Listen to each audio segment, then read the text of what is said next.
Day in the life of a manic pixie dream girl. Every day I wake up and I paint.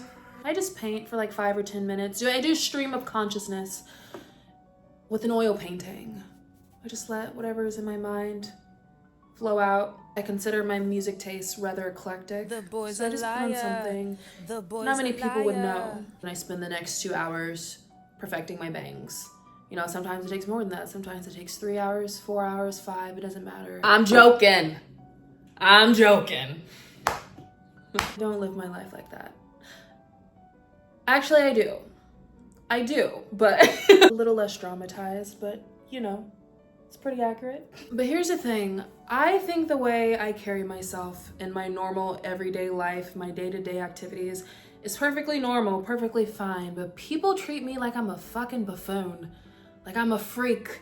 I'm a weirdo. I don't belong here. I guess I just live my life in a very romantic, dramatic way. I love to sing, I love to dance, I love to add drama and flair to whatever I can. And I'm learning people don't like that shit. And I made a TikTok about it, and there was a general consensus that there's a deficit of whimsy in the cultural zeitgeist. Yeah. I don't know if I'm actually just a manic pixie type bitch, but people will act like everything I do is like the craziest thing in the world, and it actually drives me fucking insane. I was at the store and they were playing Christmas music on the speakers, and so I was like humming along to the Christmas songs, and this man right across from me, he goes, "Are you really singing along to the Christmas songs?" Yeah. I have so many interactions like that where people will just be like, "Are you really doing that? Like, that's so random." Like, what is random about it? Actually, like, explain it to me. What is random in relation to what? How is it random? I'll be doing just the most normal shit. At least I think it's normal. And then here comes a bitch being like, "That's so random. That's so kooky. You're doing that. That's pretty random." I was at this party and I was wearing these long feather earrings, and this bitch comes up to me because she can't comprehend the fact that I'm just wearing feather earrings. Like, she was losing her fucking mind over it. She literally was like, "Feather earrings, like feathers in an earring?" I probably have an interaction like that at least once a day, being so serious. And it's just like, why don't we just let bitches be quirky? Let bitches be kooky.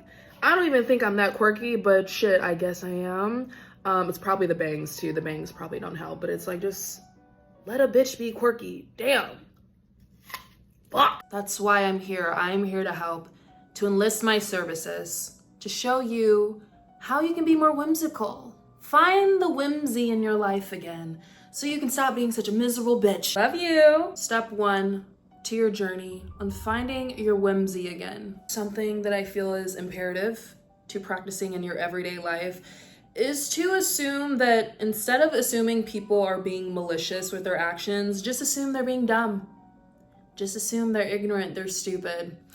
I saw that somewhere. I can't remember if it was from like a philosopher or a fine ass bitch on Instagram. I'm gonna assume the latter. I'm telling y'all, once I started doing this, it changed my life. It added so much more brevity to my life. And it's very hard to do at first because people irk my fucking soul. It's still hard to do sometimes. Like, you'll be standing in line, some bitch will cut you because she's not looking, and instead of thinking of every single way you can destroy her lineage and how she's a stupid fucking bitch, just take a pause and be like, maybe she wasn't paying attention.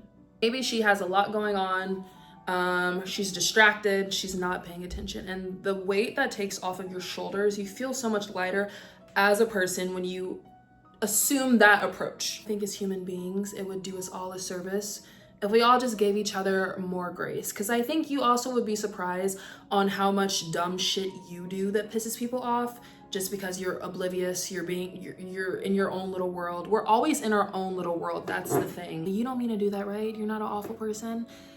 We need to give other people that same grace. Once I started doing this, I just felt lighter as a person. I don't think you realize how weighed down you are by being angry at like 20 million different interactions in a day. Like once you remove that from your system, you're so much more lighter as a person.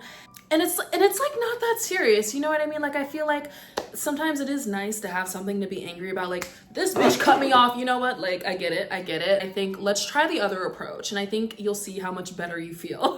Okay, step 2. You need to give yourself an outlet to be as evil as fucking possible. If y'all could see my journal, you would have me detained. Like I be in that whole like, today I was walking down the street and I saw this really pretty girl and I was like, oh, that is so my man's type. Then I just felt this. I was like, oh, she's fucking my man. That bitch is fucking my man. You know what? You can have him. I don't even care.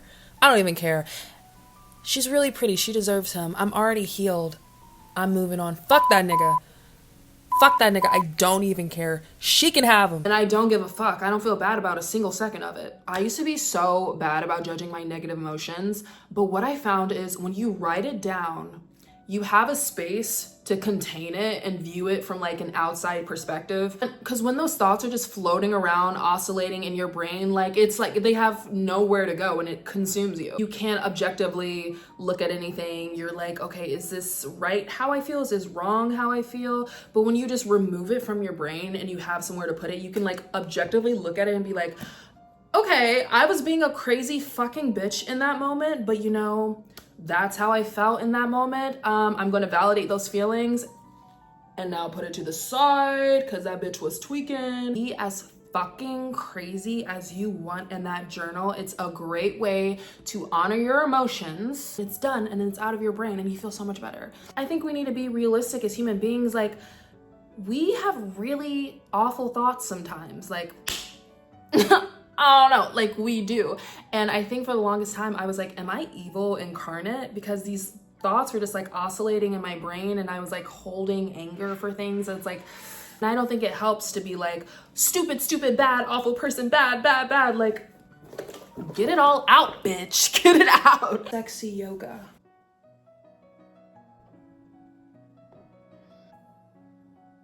A big reason we act like stiff, uptight bitches is because that's how our bodies feel. Stiff and tight, bitch. I recently discovered sexy yoga and it's changed my life. It focuses a lot on getting into your hips, and your hips hold so much tension, so much trauma. Your hips hold a lot. And when I started doing this every day, it really just had me like, it helped me get more into my body, and I just walk around now and it feels like I'm like floaty and I'm like floating on air. And I already was kind of like I love dancing, like I dance everywhere, but now I'm even more like, ooh, yeah. Because you just have like so much more bounce to you. You don't realize when your hips are really stiff, it just like, it makes the rest of you really stiff. And my hips are so much more looser now. They're a lot more fluid, and I just feel like I can just like, ooh, I got this ice box where my heart used to be. The way our bodies feel usually translate to how we feel. And since I've been doing the sexy yoga, I just feel sexy. I feel alluring. I feel confident. I feel like I can fucking talk to anybody. I feel seductive. I feel fluid. I feel...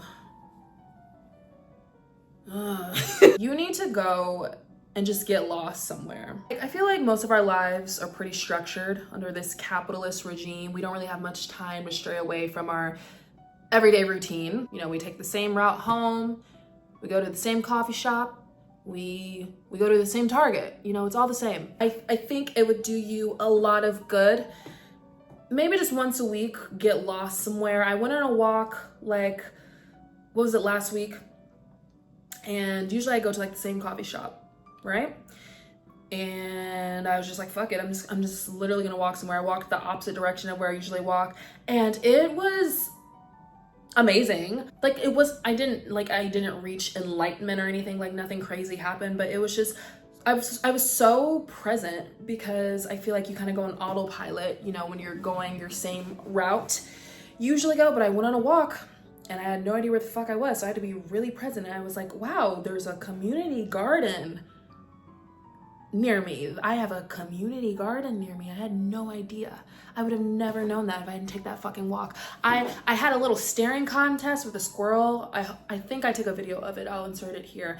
And I was just like, chilling with this fucking squirrel. Do you know how crazy I probably looked? But I didn't give a fuck. Like, it was so fun. And none of that would have happened if I didn't take that random ass walk to who knows where, you know? So I think like, I want to start doing that a lot more regularly because it's just, you never know what you'll find. You'll never know. Great way to be more present, because I need to work on that. I'm still not great about that. Being more present, just observing what's around you, taking in what's around you. Like I made a little squirrel friend. That was fun. That's it for this video, I think. We just all need to be nicer to ourselves, nicer to other people, and realize there's so much fun and a whimsy to be had into this world if you just open yourself up to it. Okay, love you. Bye.